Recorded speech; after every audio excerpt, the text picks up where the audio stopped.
So welcome back to part 2, and I apologize because I think I'm going to get cut off again. I don't have the countdown saying that I have this many minutes left. So if I do get cut off, I apologize in advance. So let's go back to questions on your view of the world. So do you use words like everyone and no one? So meaning like, it's like we talked about how like black and white thinking, how it's all or nothing. Like there's no middle ground. There's no gray areas. It's just black and white. So that's what they mean when, like, if you say everyone, you give like one situation or trait to everyone, when some situation or trait doesn't affect everyone. So do you see the world as one big mass of people, or recognize the variety that exists? Do you see only the ugliness or the beauty in the world? Do you see the good actions of people alongside with the bad ones? So identifying your core beliefs. So thinking through some of these questions and others, which you can consider for yourself, you can begin to recognize some of your inner deep-seated core beliefs. So the further you uncover your core beliefs, you need to begin to listen to the views you hold about yourself and others.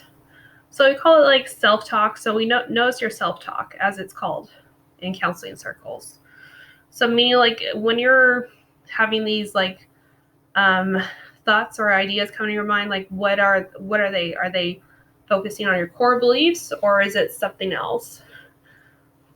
Are the words you use about yourself and others largely negative or positive? Do you celebrate your victories or focus on your failures? Do you look truthfully at what you are doing in your own life and what others are doing?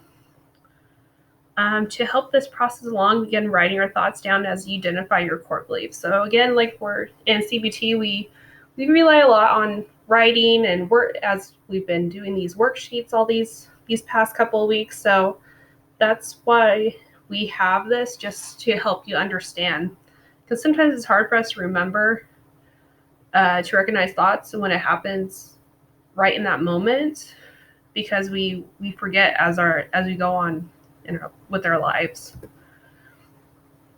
And now analyzing your core beliefs. So as you begin to analyze each of your core beliefs, ask yourself if they are accurate. If you are finding negative core beliefs such as holding you back, consider where they may have come from.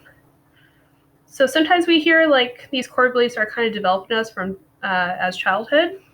So are you hearing the voice of a parent or caregiver from childhood?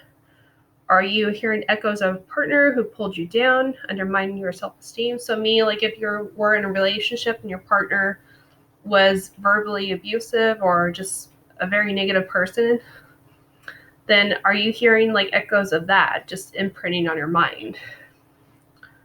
And finding the origins of some of your core beliefs, it can help to change them. If you are really struggling with this process, then it can be helpful to look to a trusted friend or a counselor to help you. It's not easy identifying and analyzing your core beliefs, but doing this is helpful if you want to root out negative and inaccurate thought patterns. Core beliefs form the foundation for your life. They underpin how you live life, and they directly affect how fulfilled your life will be. It's worth making sure that your core beliefs offer a true picture of yourself, others, and the world around you. Your happiness really does depend on it. So even though it doesn't seem like a big deal, these core beliefs do affect a lot, even down to your happiness. So we've been focusing on this workbook by Jeff Riggenbach. So his thoughts about core beliefs and distorted thoughts. So core beliefs are deeply ingrained beliefs that serve as filters through which we process information. All our disordered thinking is a product of one or more harmful beliefs. And disordered thinking is kind of like exaggerated thinking. It's not really true, but for some reason our thinking gets distorted by sometimes core beliefs, and it causes us to behave in a certain way. This technique asks us to take thoughts and continue to ask, what would that mean about us if they were true? Until we get at what the core belief is at the bottom